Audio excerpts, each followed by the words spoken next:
we begin?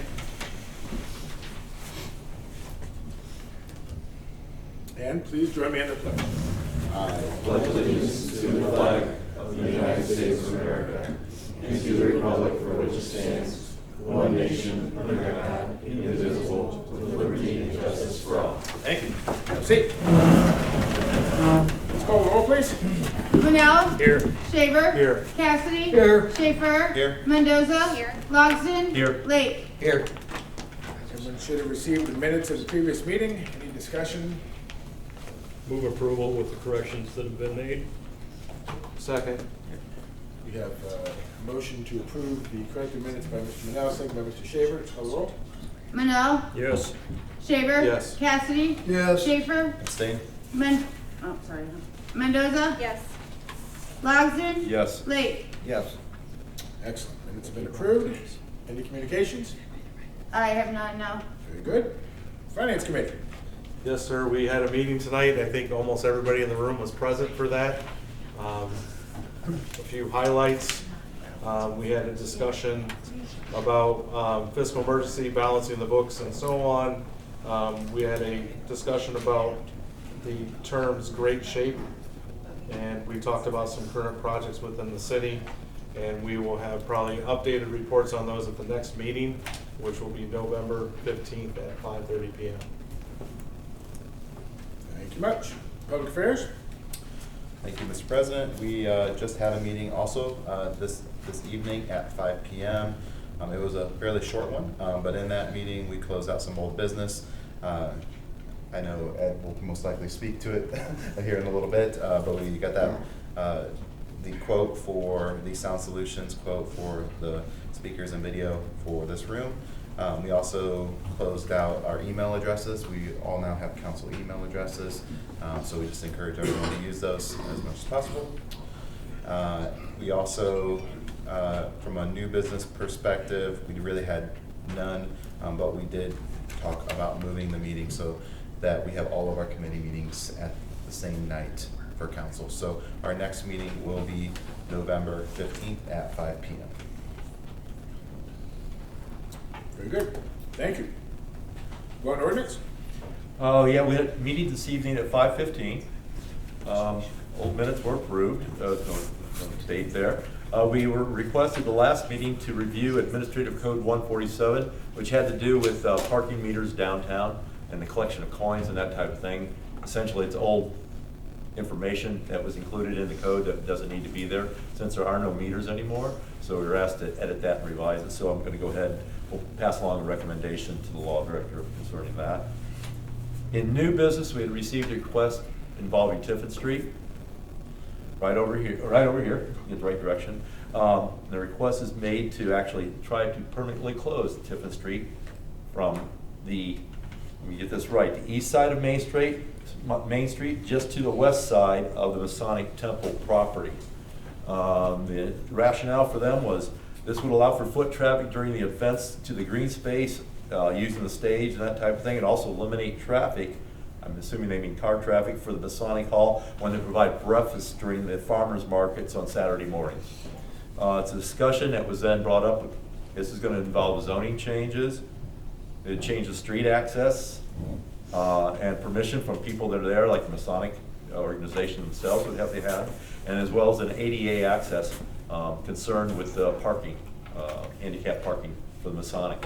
So there's some issues there that would have to be talked through and decided on before that would ever move forward, as I can see it right now. So that'll be brought up in our report in our meeting minutes also, because it's going to have to be discussed out and figured out if there's any way to proceed with that everyone would agree to.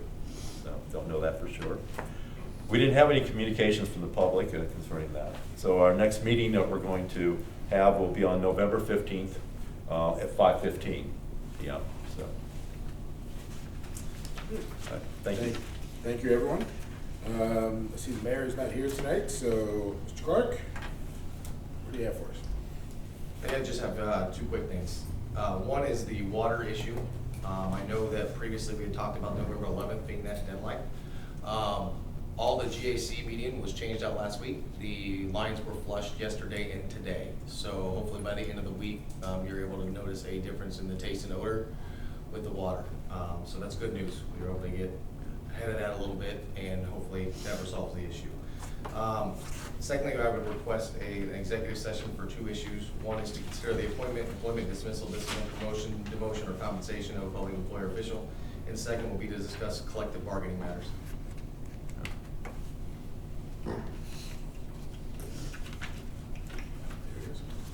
I will say that I have noticed in my house, I didn't have as many problems. I will say I didn't have as many problems with the water as other folks have had, just except for the last month or so. But I noticed just this week there has been an improvement at my home. So thanks for doing what you're doing there. So.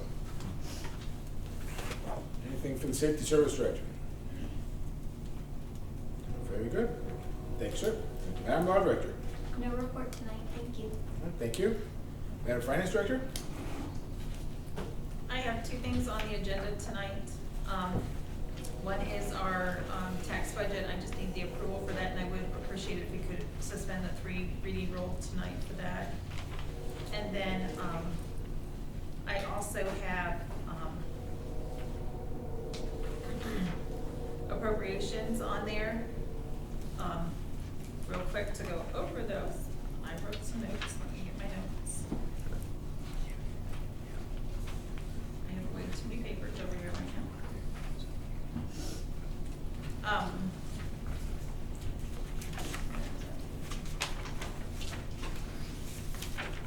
11,000 of it I know is for the underground fuel tank at the airport, so we can get that fixed.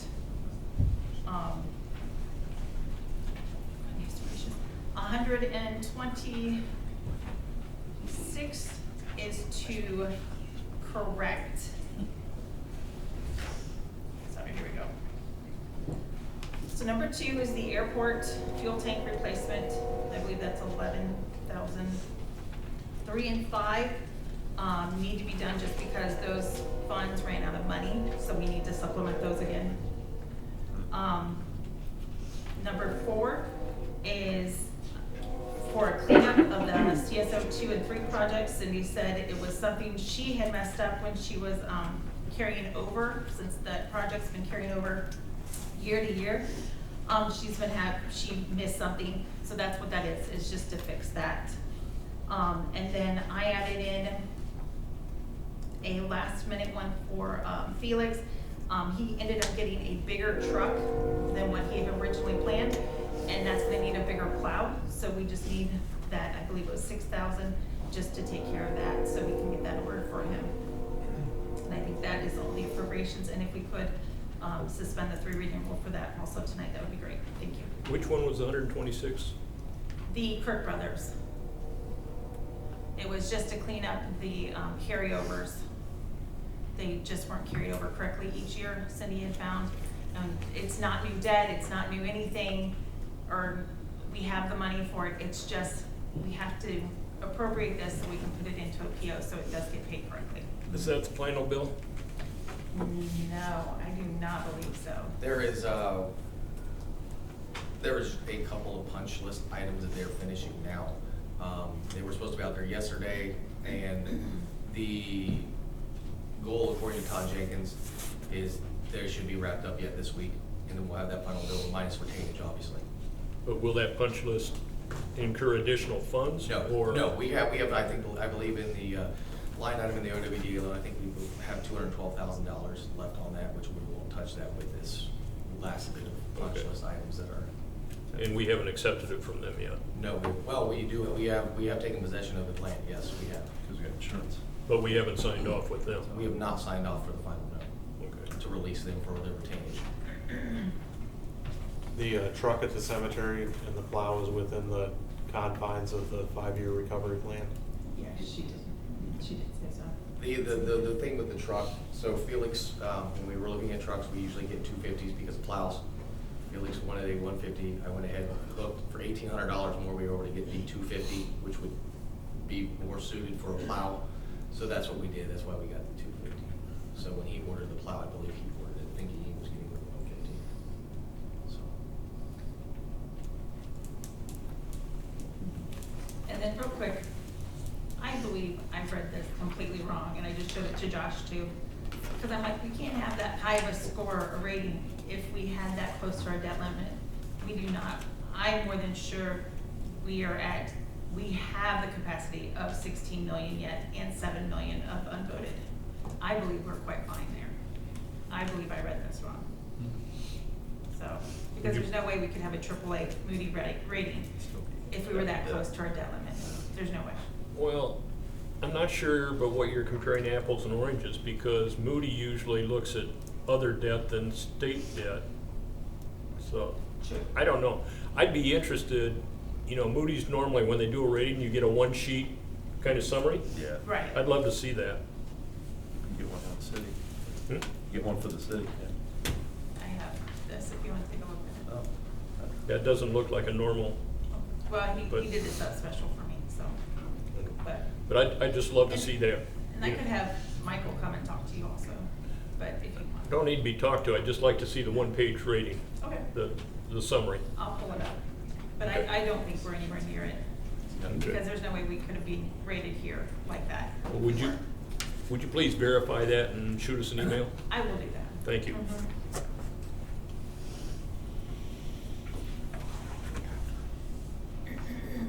Anything else, Mrs. Kaufman? Oh, sorry. No, I do All not. right, just double checking. Any other questions for the finance director? So I do have a question. So for the tax budget, can you explain the differences between this budget and the budget we will be approving in the future? It is, okay, so this one is pretty much the exact same one from the beginning of the year. Okay. It's still at an 8.10. Sorry. The only difference is there was one budget that kind of increased by like $1,200, and that was it, and it was just because we got a park grant. Okay. That was it, nothing else. And we've been continuing, as we've been getting more grant money and the opioid money finally, that fund got set up. So now we're starting to see some of those amended certificates coming in. But the tax budget, the only thing that was in there for that was just the $1,200 for the Okay. park grant. Thank you. Otherwise, it's pretty much the same from earlier this year. Okay.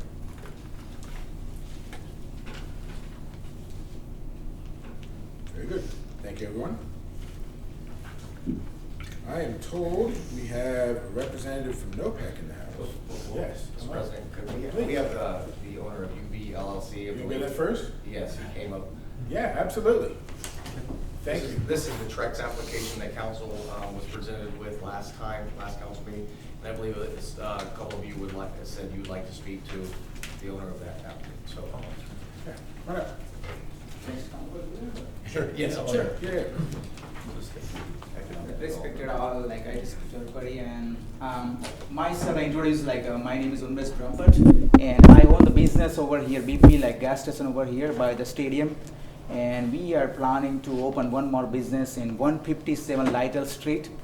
Before we put the $250,000 over there, we need like approval from the mayor and city for the tracks, like in a C1, C2 license, because without C1, C2 we cannot do the business over here. So I'm requesting like everybody, jury and a judge and everybody, like, please help us like for establish a new business, and we are planning like 3 full-time and 2 part-time new employee we can establish over there. And over there, like what is the corner over there, we can make it shiny over there. And we ready to like put the $250,000 over there, because we contact with the zoning department here, we contact like the zoning department in Wood County, and they advise, and we have like our architecture make the scratch and everything, like we have ready over here. Okay. So if you need it, we can give it to you. That would help. Will you be selling gasoline there? No gasoline. No gasoline? Because we're not supposed to sell gasoline, because as per the contract, like in what we buy it, like there is nothing over there, so we cannot get gasoline over there. Will you be requesting curb cuts? Curb cuts, no, like we as is like what we have it, we can use that one. You can use what's on Wood Street? Yeah, Okay. yeah. Will you be remodeling buildings currently there, or? Yeah, we are remodeling building over there, because we put like convenience store over there. We can use like the what we have office, leave it as it is, and what we have like the roof over there we can cover over there, and we making like over 20 by 20 over there, like a big like C-store over there. According to the Convenience Store Association, Fostoria already has almost 2 convenience stores, has double the number of convenience stores that per population that most communities have. Have you done a strong business plan to make sure that this will be successful? Yeah, we have like, we can put like right now nobody has a craft beer over here, and like right now what I have existing business over there, I do not have much space in my store, existing business. So people like who is like real like, the upper level, like we can say like that, this is always say like, can you bring the like this kind of like beer and this kind of wine? I said I don't have much space. So that's why my planning, we can add something different product, like everybody selling Circle K, my store, other store, like everybody sells same thing, like, but I would like to put some like foreigner beer, like, and like some domestic breweries, so we can help that way, like, domestic like people over here, right? Example, like Finley Brewery, like they are like local people. And we can put like some imported beer over here and craft beer over there. So there is a like different plan over there. So people has a different choice. We already have 2 convenience stores on Lytle Street. We have 3 on County Line Street, and we have 10 within the community, and yours will be number 11. Why do we have so many convenience stores per population compared to the rest of the country? Convenience store in USA, everybody's in hurry. Everybody's in hurry. People do not want to wait. That's why people don't go to like, big like, the chain store, example Kroger, Meyer, right? Why people has to wait? Because what they need it, like they need it like cigarette, they need like, the cookies or whatever, they want to pay and go back, like, So generally like people, what the mentality, what I learned from my customer, like people say, hey, if you go to Kroger, we can spend $50 over there. If you come like convenience store, we spend like $2, $5, $10 max. Because people go with the kids or family, they say, I need this one, I need this one. So convenience store is a more convenience for everybody, including us, everybody, like, So that's why convenience store is more popular over here in USA. Will you have a drive-through? Maybe we can plan over the drive-through window, not real drive-through. We can put like drive-through window over there. Because drive-through like problem is there, like is an employee's problem. So very hard to like keep the problem like during the winter time. But like we can put the window over there, then easy like employee can like, safe over there and like, safely like they can work inside. Okay, thank you. Thank you so much, everybody. Thank you. Thank you very much. Appreciate it. Yeah. Yeah. And we have a representative from Joco. Can I come up? We actually have representatives to speak first, and then Oh, okay, you that'll just be your tell me. turn. You just Okay. tell me when. I will. Robert. Thank you. Good evening. Good evening, how are you? Good. I'm Dave Jankowski, I'm the Chief Marketing and Communications Officer for NOPEC. Jose Delgado, Relationship Manager in OPEC. We're here for the city of Fostoria. We're here, we have a colleague along with us, Joshua Burns. So essentially what we're here to do today is provide the council and residents in attendance an update on where we are with the electric aggregation, specifically for. Can you speak up a little bit? Yeah, sure, no problem. So I'm here to provide an update for the electric aggregation with regards to Fostoria. I'd like to kind of frame this update with the statement saying that for 20 years now, NOPEC has always been consumer-driven, whether it be through our programs or through our advocacy. This past year, 2022 now, it's been a difficult year. There's been a number of international, national events that created a situation that led to a very volatile market. And as a result of that, led to our electric aggregation customers experiencing higher prices. I wanted to address the utilities rate, the default program, or the PTC, maybe otherwise known as. That the utilities rate it's set and is determined for a period of time, and it's done via an auction. Now, once that auction is set, and after the auction is complete, the market could change, and in this case, it did, and it did significantly. And in doing that, then again, the market became volatile in after those rates were set for the utility for the PTC. And though our rates still align with the market that existed post the auction, when you compared us to the PTC or the utility default rate, Yeah, we were higher. So NOPEC wanted to take action. And we informed the PUCO, the Public Utility Commission of Ohio, of what we wanted to do. And we began this transition moving our electric customers, electric irrigation customers, at least the majority of those customers, from the NOPEC irrigation back to the utilities rate. We started this in August, and we tried to do this as quickly as possible. And we did this all within compliance of Ohio law.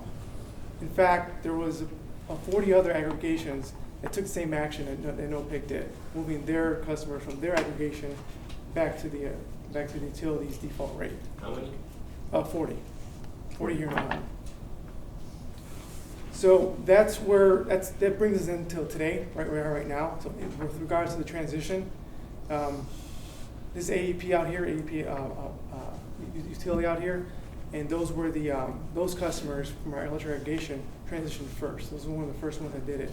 So as of today, most, if not everyone here in Fostoria should be back to the utilities rate, and that'll be reflected in their bills that they've gotten, if not, are going to be getting here soon. That all depends on bill cycles. Back in August, when we first started this, we had said that from a perspective as far as the timeline would be 1 to 2 bill cycles. So from August till now, we're about a bill cycle and a half or so into this process here. So many of the residents here, if not all of them, should be seeing that rate, if not in their next bill they receive from the utility. How many households in Fostoria were affected by that? I don't have the number for the electric irrigation. I can get that number for you, though. It's not an issue. But off the top of my head, I don't know what that is. All the customers that were on the standard program price, the default, that were part of the aggregation. I understand that, but I'm interested in how many customers in Fostoria were affected. How many of our citizens were affected by it? Yeah, I'll be sure to get. Vast majority. Yeah. The majority of the customers here in Fostoria were in that standard program price. That specific number, I will be sure to make note of that and get that to you. Thank you. Yeah, not a problem. So that's where we are today. So now, what are our intentions for 2023? So our intentions for the electric irrigation, we want to resume that in June of 2023. With regards to the utility, there's going to be another auction about mid-2023. That auction is going to reset the current utilities price. And at that time, whatever that number would be, whether it's lower, higher, or the same, it'll be reset, but that will be reflective of the market at that time. So the anticipation there is whatever the market conditions are mid-2023, those rates will be reflected in that auction and then align more with not only NOPEC, but other suppliers in the Ohio market, as opposed to what that difference was this past summer. So you're talking mid-2023. When does our membership in NOPEC expire? Isn't that a 3-year cycle? Yeah, and so it would have been the end of this year, December 31st, 2022. But because we found ourselves in this situation and the opportunity to put your residents in a better place for pricing, we accelerated that and moved everybody as quickly as possible in August. So about 4 months earlier, so they could get 3 or 4 months more benefit of the lower rate. So in effect, you terminated a contract in August.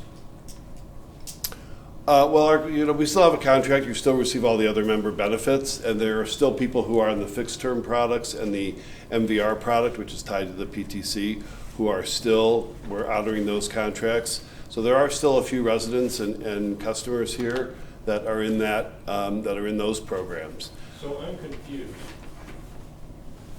Explain for me the difference between membership and contract. Technically, when you joined NOPEC, you signed a plan of governance with our organization that basically is self-renewing year over year, as long as we're serving. Yes, as long as we're serving your customers. So the fact that we have dropped your customers back to the utility. Is this that document? Yes, plan of operations and governance. And that's a 3-year program that would have expired in December. How much notice do we have to give to NOPEC if we want to exit that? Traditionally 6 months in advance. That's not what this says. It should say that. I have not looked at your particular POG, but all of our POGs do require 6 months in advance. So with you having broken this and not bringing it back until mid-year, we still have 6 months to give you notice, I would assume. Yes. And that 6 months would be approximately by January 1? I would say by December 1, because we plan on servicing customers again starting in June 1st. So 6 months would be December 2. When is the auction? Well, the auction for AEP is going to be in early next year to set the price moving forward for the remainder of the term. How many of your customers, how many of your member communities are AEP served? I think we have 3. Yeah, there's Fostoria, Tiffin, and then Like portions of, yeah, it's a little further south. Lexington? Yeah, I know that one. 3 out of how many total? 242. So we're an outlier. I don't know what you mean by that, but you're part of the AEP territory. You service First Energy customers. That's your primary customer component. Is that correct? Well, because we're based in the Northeast and started in the Northeast and spread out from there. But our growth territory and the most recent acquisitions of communities are both in the AEP territory as we move downstate. How many members have given you notice that they're dropping out? Well, we took the action to move 550,000 customers to the PTC. I understand that. My question is, how many communities have already reacted by dropping out of NOPEC? None. None. Thank you.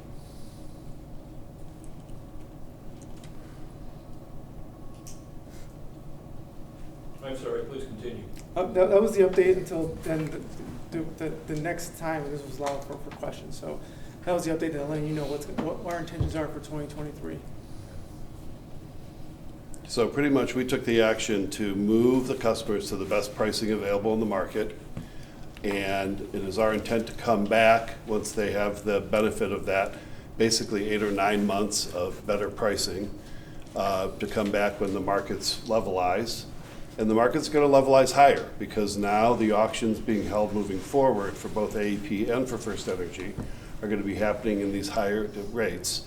So the PTC is going to go up, and they're going to be auctioning at the same. They're going to be buying power and gas in the same markets that we do. And so just expect that moving forward, it's not like we're going to come back and we're going to be able to offer 6 or 7 cents like their customers we put are to now. Those are auctions that happened well before this run-up. The markets moving forward are going to be higher. So what you're telling me is that you buy rates at auction and you pass them on to the customer. Is that right? That's correct. Do you not have a hedging policy? We do. Would you explain it to me, please?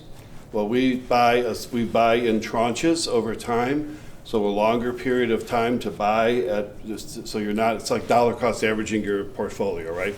Buy at different points. The difference between our auctions and the auctions that the utilities do, the utilities have to file what they call an electric security plan. So they have to tell the PUCO, we're going to buy on this date, and this date, over a 2 or 3 year time horizon often. And those are preset years in advance when they're going to buy those. We try to buy when take advantage of when the markets are, when the pricing is attractive to do so.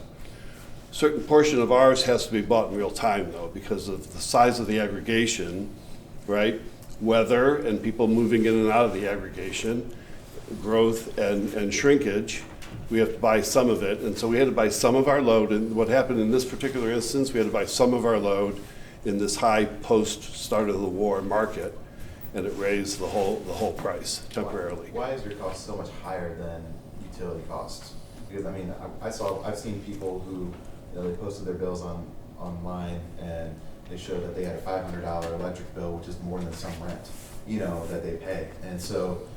And I mean, I know mine doubled to almost almost 400, and I was like, whoa, wait a second here, what's going on? So just like, why is your price so much higher than utility? Well, again, there was a portion of the electricity that we bought for this past summer, that was after kind of the spring run-up. So the spring run-up was really tied to the start of the war in the Ukraine, and then the really hot weather that was, out west raised the whole price, and so a portion of what we bought was in the higher market, and it pulled our pricing up.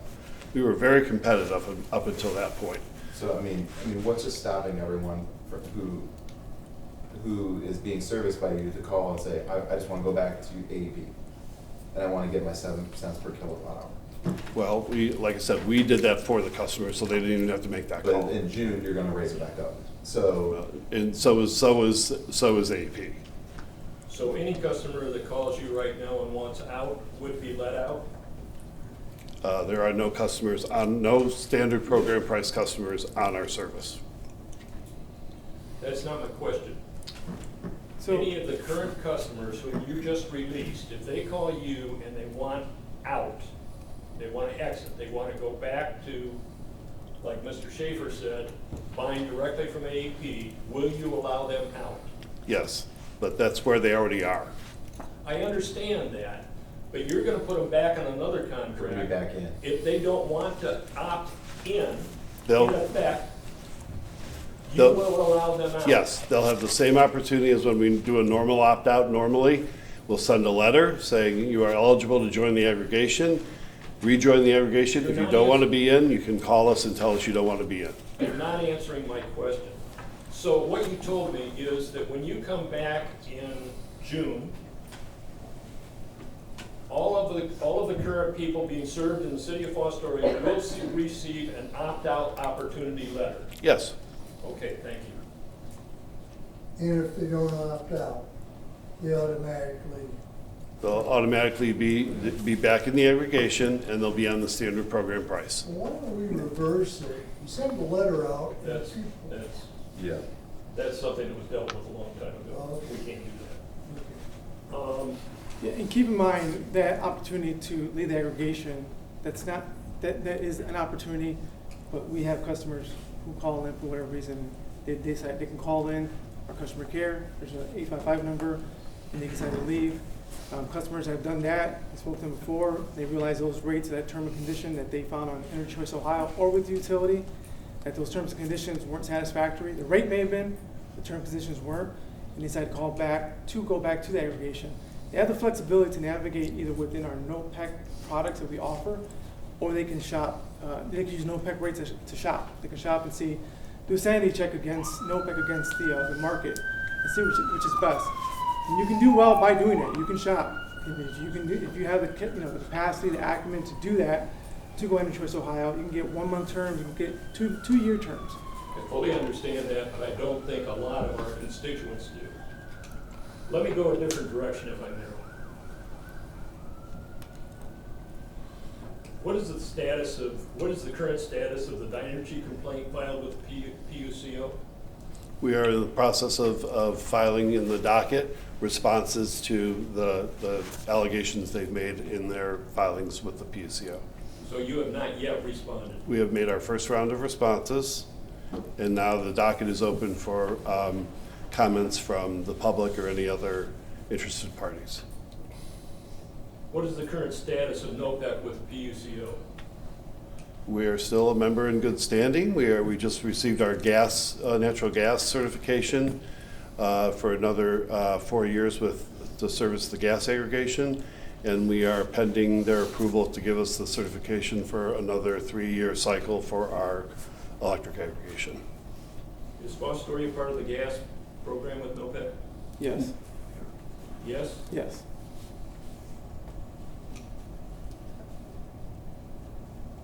If I may add, our gas aggregation rates are very competitive whether you compare us to the PTC or the energy market in general. Mm-hmm.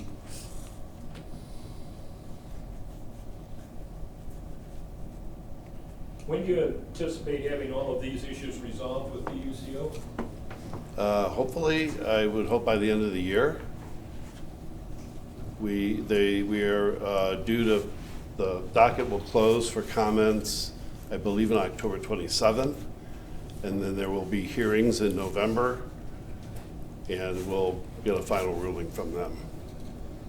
Hopefully sometime in November, early December.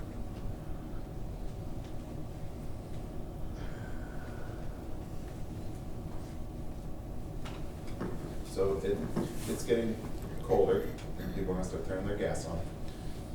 How much, I guess, what are we looking at from a rate perspective about utility? You know, what can our constituents expect this year? So right now, our standard program price is 0.899 per CCF. That's our standard program price. So that's where everyone defaults to when they join the aggregation. We have other options, monthly variable price, which is 0.85 CCF. And then we have two fixed options. One's 12 months, one's 24. Excuse me, are you explaining the options in the Apples to Apples program, or are you explaining the cost that will be assessed to the citizens of Fostoria? I'm giving you the NOPEC natural gas aggregation rates. Aggregation rate? Yeah. So they have, who has the choice, the citizens or the city? The customer has a choice. The customers have the choice. Excuse me. The customer's choice either to stay with the aggregation, or they can call NOPEC customer care, choose to drop, and they'll drop back to utility, or if they choose to go to Energy Choice Ohio and compare rates on that in the open market, in the retail market. So you defaulted to the standard program price, but we do have other options that customers can move to within the aggregation portfolio. 2 fixed prices, 12 and 24 months if you want longer term stability, and then there's a price tied to the SCO for gas, all within our portfolio. What is the current utility price? Yeah, so the current and I misspoke earlier, I said the PTC when I was talking about gas, I'm going to say the SCO. So the current SCO price right now is 0.851 per CCF for Colorado gas. And to show you the competitiveness there, for our 12 months, it's 0.889, and our 24 months is 0.789.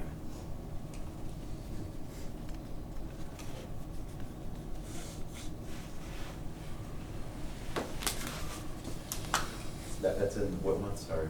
What, 7? That's, okay. Yeah.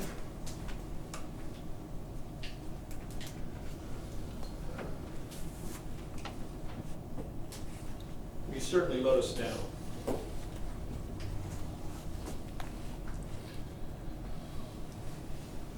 Well, I would hope that, I understand frustration. We've heard from a lot of communities and we've heard from a lot of consumers.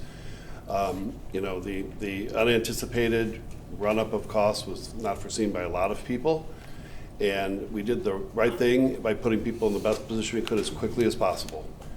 I would agree with the second part of your statement. I have a problem with the first part of your statement, because you are the outlier. Everybody else had the same factors that you had. Everybody else was affected by the war in Ukraine.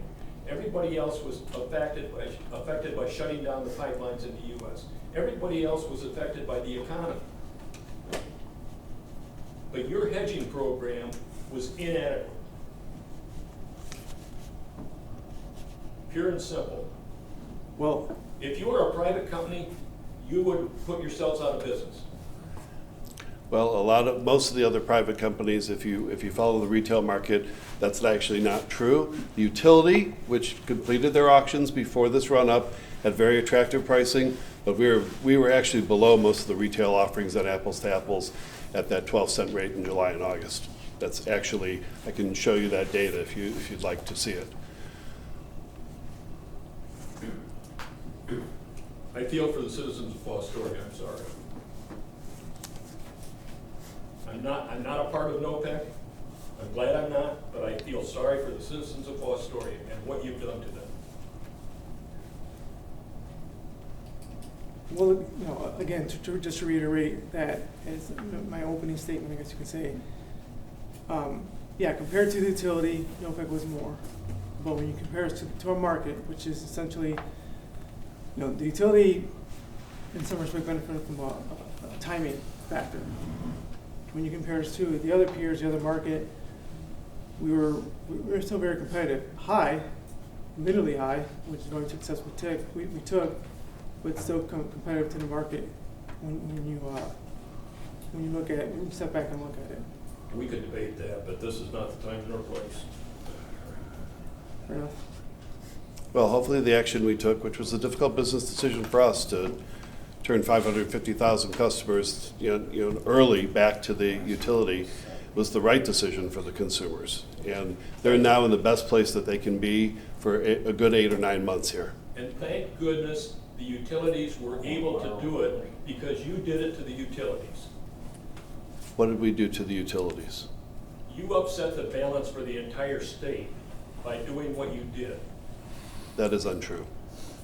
That is the markets and the First Energy just had an auction 2 weeks ago, and they had a number of bidders that bid into the market, and it was at 12.5 cents, which is where the market prices are, and that's where all the market prices for auctions that were held down in Duke territory and down in Dayton, Power and Light.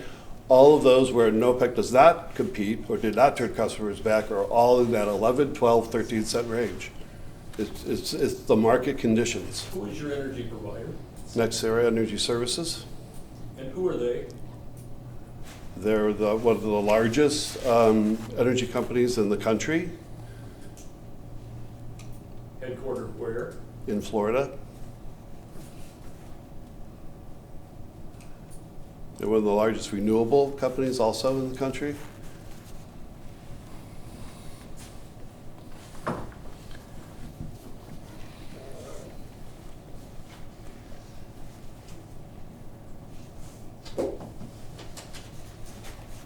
I'm done. Any other further questions from council or anyone else? How are you protecting us from this happening again in the future? Well, we're going to be doing a number of things. First, we're going to be hiring additional energy expertise in terms of the hedging strategies and auction strategies moving forward. And we are, eyes wide open as it relates to, the timing. And this is really an anomaly in terms of what happened to us at this point. The unexpected hockey stick that happened in the spring, and this kind of period of inequity with the PTC only. And when things levelize, we'll be buying in the same market, and it'll be apples to apples again, like it's done for 21 and a half years with NOPEC. So you said you buy in tranches. What exactly is a tranche? It's like hedging pieces, parts, right? Parts, Portions, so a cluster. fractions. Okay. Yes. So he said that AP, we're part of a group of three people, right? Or Three communities. Communities. Did we place ourselves in that, or are you guys guiding us into the best investments or the best rates for us, or are you just letting us float out there without any guidance? Because it seems like we were stuck in this group where we could possibly have had something better, where other communities that weren't affected. Is it a possibility Well, that we look at all rates? the NOPEC communities were in the same boat. Correct, but could we look at better rates in the future for ourselves since we did get impacted for this? Is there something you can do to help pad that in the future? I'm not, well, we buy in the market, we pass those rates on to our customers. So that's the problem, right? So if you're affected, we're gonna feel it. If the markets are up, everyone's gonna feel that pain, and the markets You're are not down, gonna you take take any advantage of of that that. cost. We're gonna take that. We're a nonprofit, we don't really have, private reserves to be able to supplement the price. Thank you. Real quick question, how much of an increase is it from last year? Roughly, you were 12 cents, you said, so. Oh, how much was the increase year over year? Yeah, It was just from a year ago. It was about 6 cents higher from last summer to this summer. For the 2-month period where people were billed at the 12-cent rate.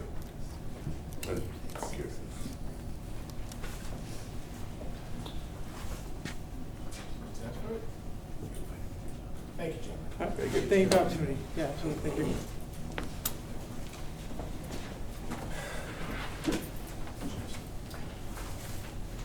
The end of the scheduled speakers, so if members of the public wish to address council, now is the time for that. Please come forward.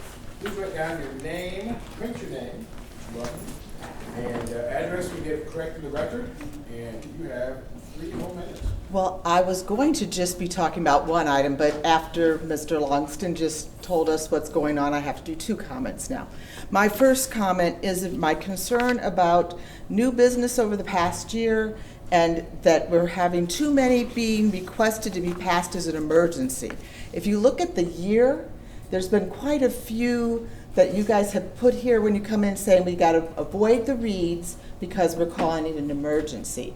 And some of them, they might truly be, but looking at the amount of numbers that have gone through over the past year, I'm a little concerned that some of these could have been having the official reads and were pushed through. So I got to go quick on that one because then I got to talk about this other one. Closing down Tiffin Street. I'm a little concerned about that prospect, and I'll share why. There are other people on the other side of the alley. There is a business that's a 3-tier business that doesn't have anything in it right now. It might. You ain't going to be able to get through there if you block that street off. They're going to have to go all the way around. So they're not going to be able to get their parking. You've got people that live down there on the street that will have to go the other way. The rationale that it's being because the Masonic might need it over. So we talked to Masonic, and they're saying they got to have it for the summer for the things when they can just go across the street on maybe a crosswalk. Or are we doing this closure, and I'm being very transparent, for the benefit of one business? That is my concern, because we noticed over the past year since I've been here that it is closed down quite frequently for, I guess you call it a special event so the food truck can go in, but it is to the betterment of one business. You're avoiding the people that are still living down on that street. And by goodness, if somebody purchases that other little 3-part that's down there because it becomes available, then we're not able to have our people go in to do what we want to do and actually be able to frequent it because you've blocked us off to go there. So I really hope that the council here looks at this.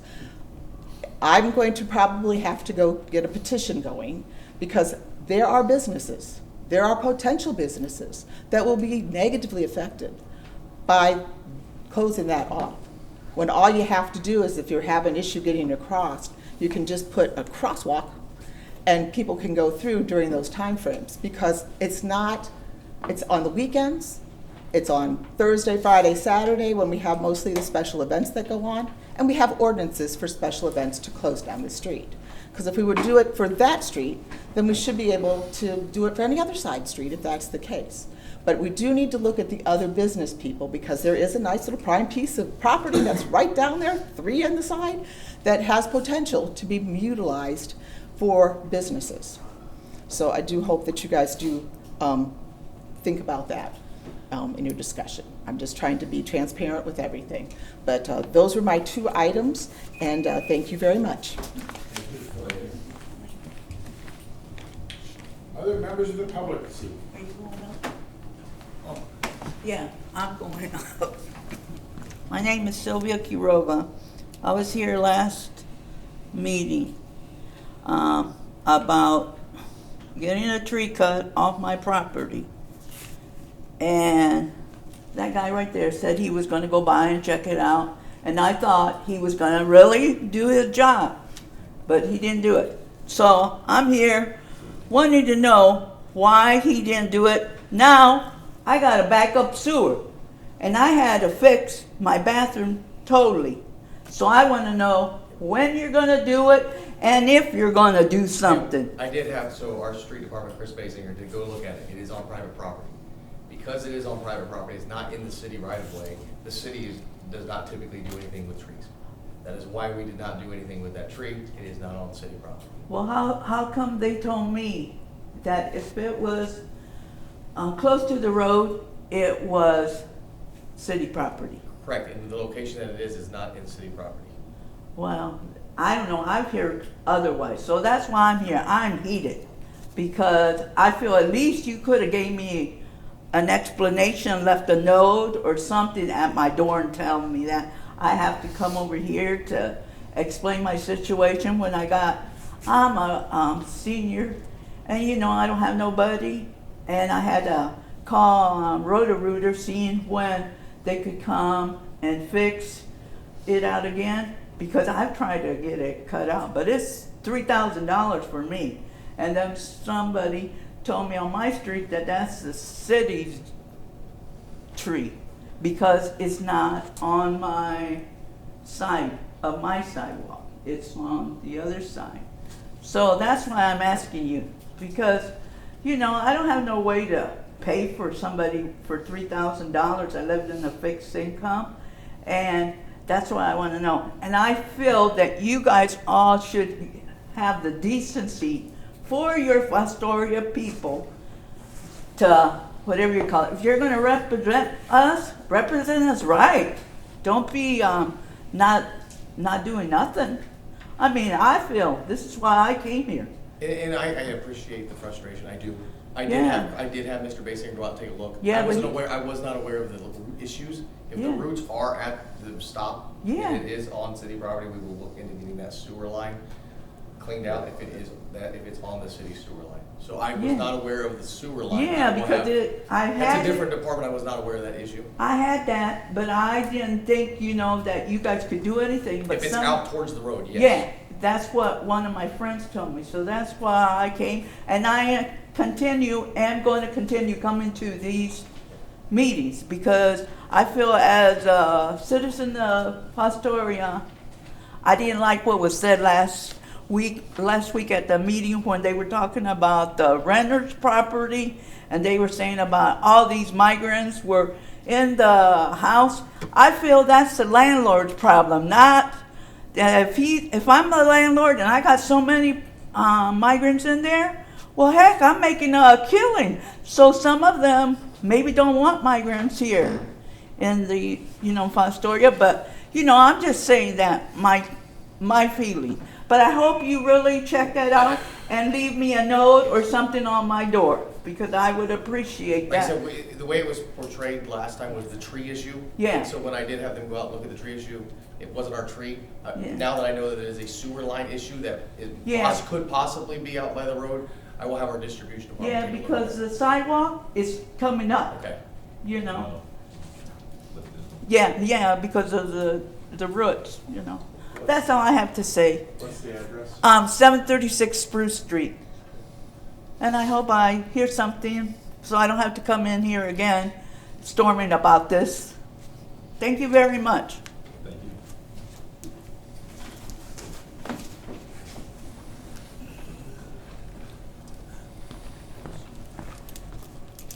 Bill Sayre, 301 South Main Street. Just a few comments. In regards to, I very much appreciate you speaking how you spoke to NOPEC, because they screwed everybody in town. One of the main issues you started to bring up, and I as far as the legality of it, I don't know. I don't really care about the legality of it. It's very immoral to me that they can opt someone in without their consent. I have no problem. I know it's a separate. That's the way it's set up, and we can't do anything about that, but we can challenge them on other issues. And if you guys could get us out of that, I think that'd be a good thing. My father used to have a saying, "Don't piss down my neck and tell me it's raining," and that very much reminded me of that, because they have caused issues to the majority of the town. And the challenge is, will you give him a few more minutes if I answer? I paused. Thank you. The challenge that they have placed us in, as you all realize, is they just gave us a December 1 date for notification, which is an extraordinarily short, that's 6 weeks from today. Yes. In order to cancel with them, in good faith, we cannot cancel with them until we have an alternative supplier. So we've got our back against the wall. Now, I have a list of 3 alternative suppliers that I think we ought to interview. But we're gonna have to do a lot of legwork in 6 months, or 6 weeks, to get that done. And I'm sorry, if it comes up as an emergency, it's going to be an emergency. Well, that's a legitimate emergency, sir. What's going to happen, I don't think we can make the reading rule in that time. Pardon? I said I don't think we're going to make the reading rule by December 1st with this, so it has to be an emergency. It's going to have to be an emergency. AEP has a consumer, when I talk to a representative on the phone. AEP is one that we will talk to. Yeah, they have a consumer choice program. The representative told me that it's every 3 months. And what we have to do, we can't go with a consumer. As a city, we can't go with a consumer. We have to go with an aggregator. Okay. And the reason we have to do that is because the citizens of Fostoria voted to do that. So our hands are tied because the citizens voted to do that.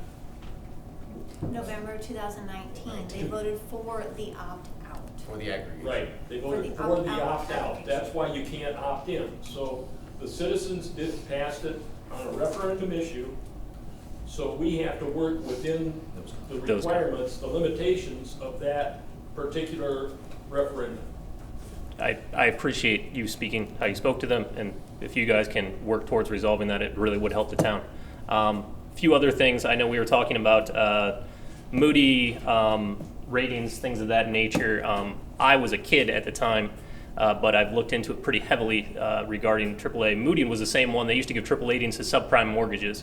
We're going to be looking, I don't think Heidi is purposely, it's not, she's trying to mislead anyone. I know we're good right now, but I do tend to agree. I don't think it's going to stay that way. The housing market crashes again. You can look around. It happened in 2008. If you look at the property taxes, you can see them all dip right around 2013, 2014 when they did that reassessment. That'll hit the town. That's going to hit the budget. It's something to think about. The housing market will not stay up. I don't think the stock market's going to stay up when that goes either. A few other things. As far as the convenience store, I'd encourage you. Convenience stores are convenient. I know we got a lot.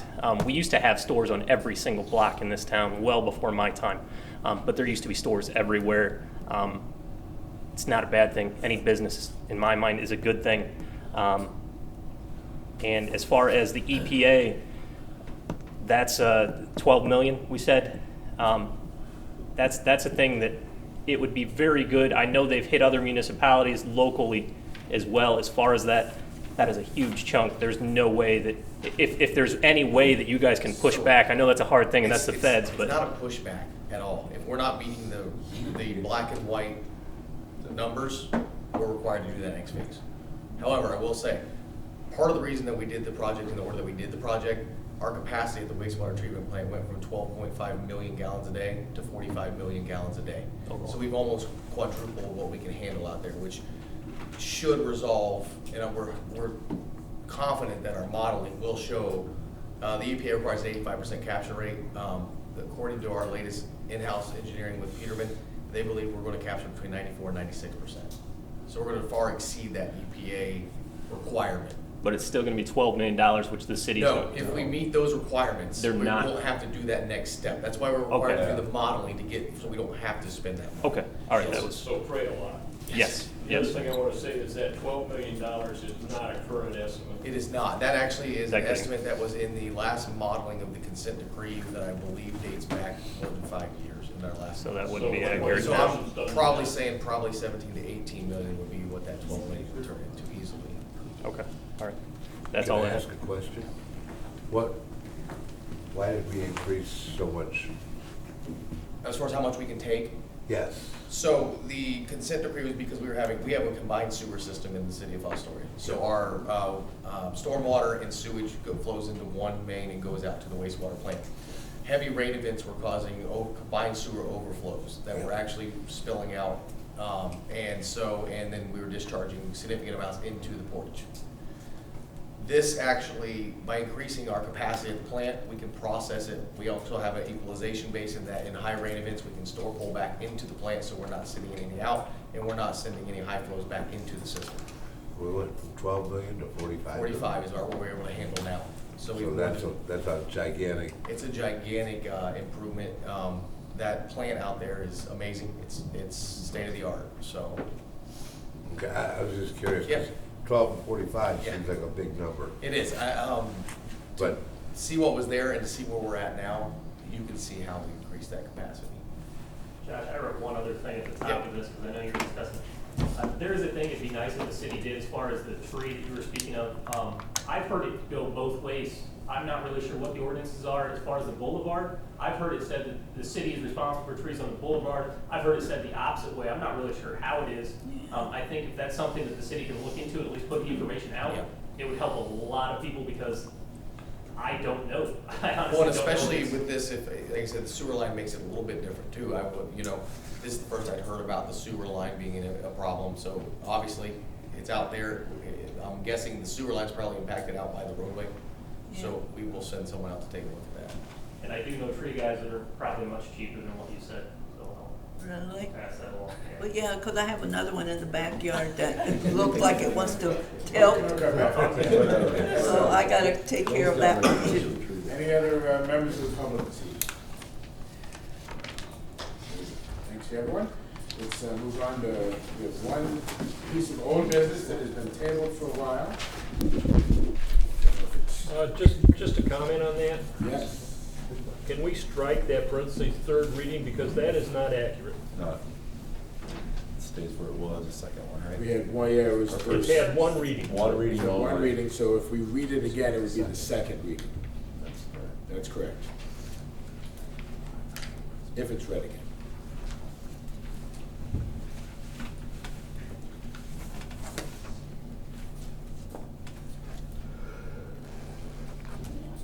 I don't know.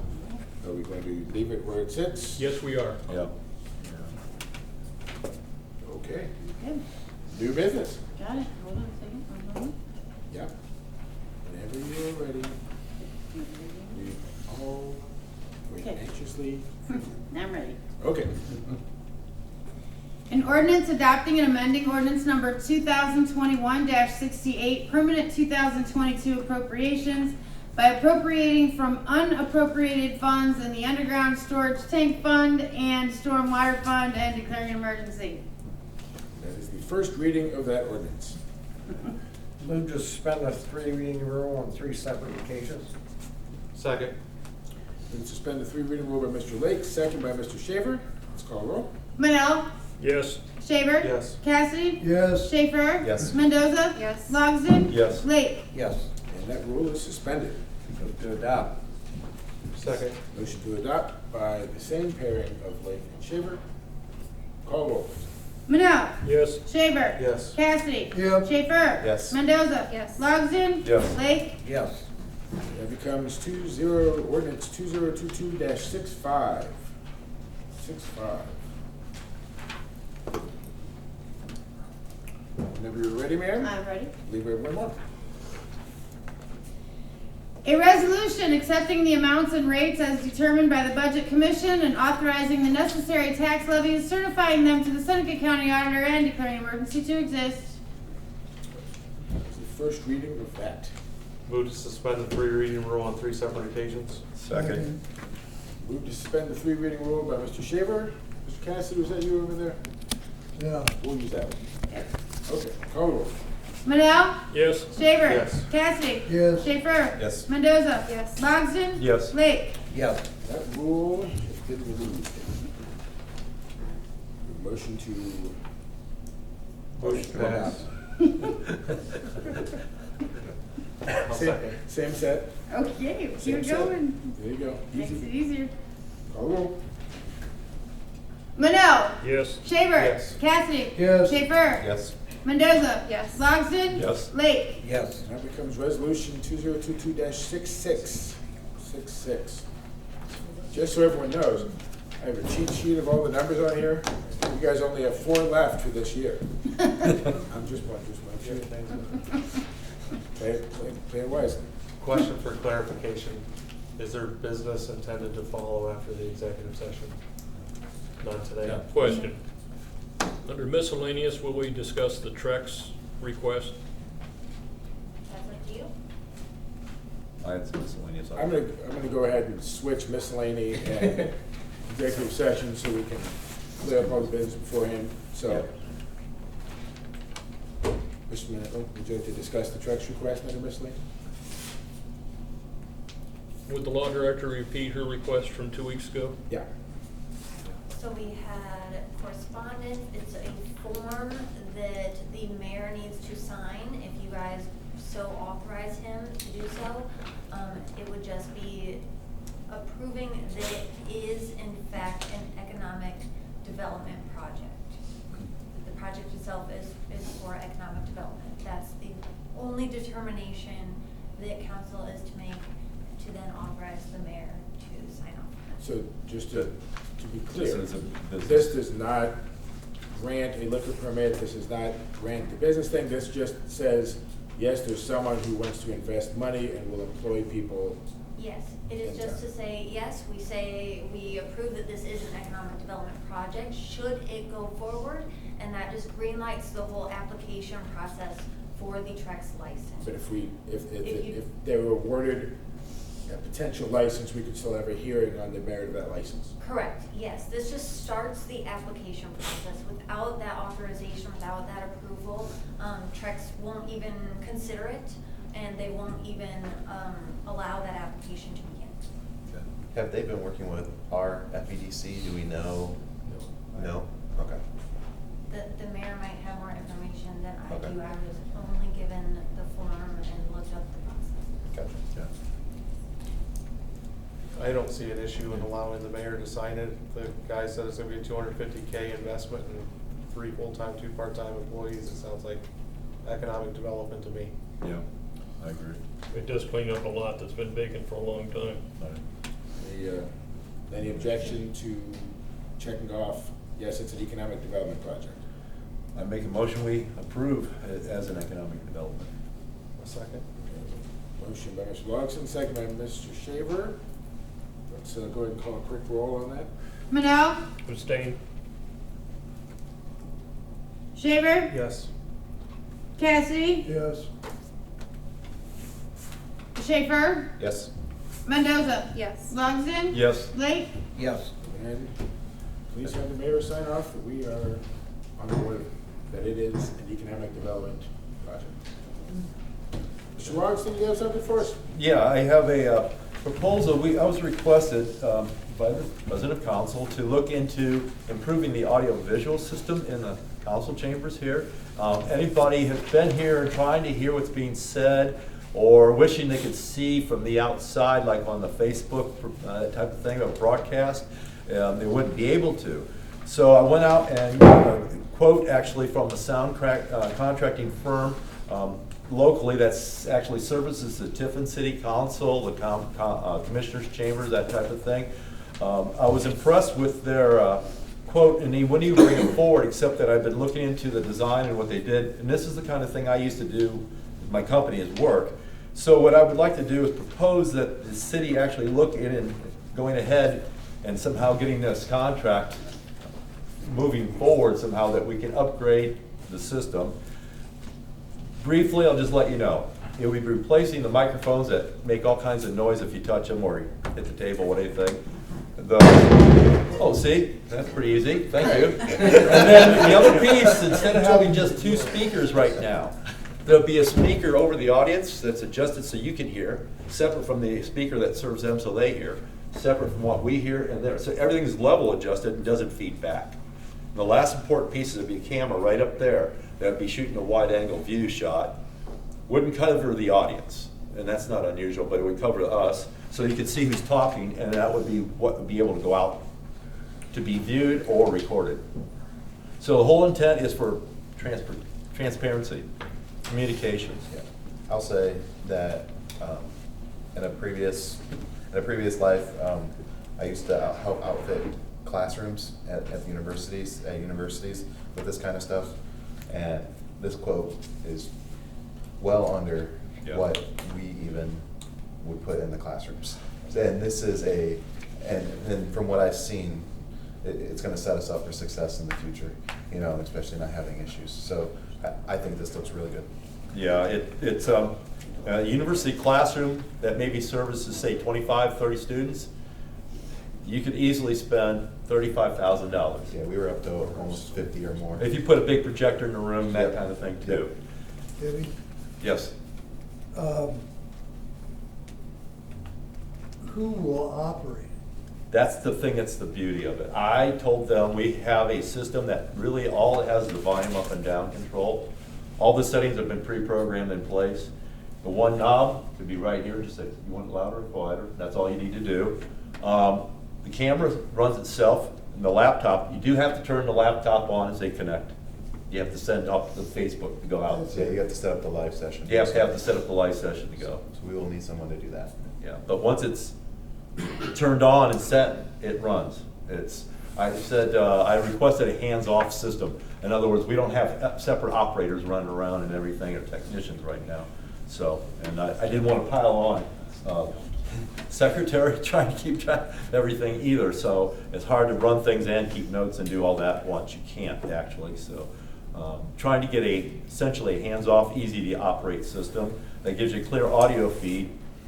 Most important to me, I think, if you can hear, seeing is nice, but if you can hear clearly, it's really good. But then we have the camera too to be able to feed the internet. I think the city of Tiffin hired somebody part-time just to come in for meetings, to basically run it through Facebook and to get that connection started. I don't know that we want to take that on, you know, from a council perspective, so we might need someone to do that for us. I actually know how to run it, but I can't be in a meeting and run. Exactly, both. that's what I'm saying. Can't do Yeah, both, yeah. have a computer running a system and stuff like that. Initially, it was helping. I actually mentioned the contractors, anything that I can do to assist them to keep our costs down, I'll do it, you know, whatever it is, that way. So, you know, it's a very straightforward, still gooseneck mics, speakers so you can hear, and a camera so that everyone can see, even if they're not here. So that was a big piece of it. Two questions. Josh, you said because I know there's been some questions about this because we do share this space, but physical improvements to this space are our responsibility. So especially technology, it's actually outlaid in the contract, unfortunately, that any technological upgrades are on the sole expense of the city. The court does not share that burden with us. That is what's in the contract with the courts. So I just want to make sure that was, because I know I've heard that question a lot. Who owns the screen and camera and everything here? The court owns that, yes. Okay, well, if they want to use that on our system. I don't know if that's a road we want to go. Well, I know, but this would allow it to be connected up. And they could allow that to actually be more. But they might have to have it hooked up. I'm serious, there's a digital audio video signal, and if you want to use it in conjunction with, besides just these two microphones and the computer that they're currently using, with that as a separate piece. So this piece, will it still tie into their recordings for court? These two purposes? and the computer, if they want to leave that to use it. Well, they're gonna, I mean, I guess my asking, it has to be, court proceedings have to be recorded, so are they gonna still be able to do what they are doing currently? I'm not changing these. I won't mess with that, because you're right, it's gotta be recorded, and these microphones never get shut off, so, you know, they don't get muted. So would there be two systems in theory in here? There already is. Except this one doesn't work so well if you mess with it too much, so. So that would still remain in place, I guess? Yeah, I have no reason to change this out unless they, quote, decide that they want to upgrade or change how they're gonna do it. Does Tiffin City Council meet in their court? They do not, they meet at the municipal level. Okay. Yeah. I would urge you to take a hard look at this, and if we can't get it into this year's budget, try to find a way to get it into next year's budget. Because I think these people deserve better acoustics than what we provide. And is this, I see this as a post good for 7 days, and they're gonna honor Well, that, that- right? They're gonna honor that still, I mean. Well, I don't go honor it for a year. Well, no, understood. That's all I meant. We'll go ahead and ask Cindy for the money now, see where she'll See suggest. what happens then. The other question I have is this HD camera, because I've seen me and I don't know that. I'm really sorry, but it is high I really don't want to definition. put the citizens through. It's not 3D, but it is a 3D. full high definition Coming in your camera living right there with a nice lens. That's the last thing anyone wants. Sorry, Steve. Mr. President. Chief Wedge. Yes, I turned into Facebook when it was inappropriate times. Any other miscellany before we go talk about these executive session things? Move we go into executive session. Second. Motion to go into executive session by Mr. Manel for the purposes previously outlined by Mr. Clark, second by Mr. Logston. Call roll. Manel? Yes. Shaver? Yes. Cassidy? Yes. Schaefer? Yes. Mendoza? Yes. Logston? Yes. And Lake. Yes. And the time is? It is 7:15. Thank you. We'll be back. No business. Back after these short. Yeah. No, we will be back and we will adjourn. And I hope Just so. split the door.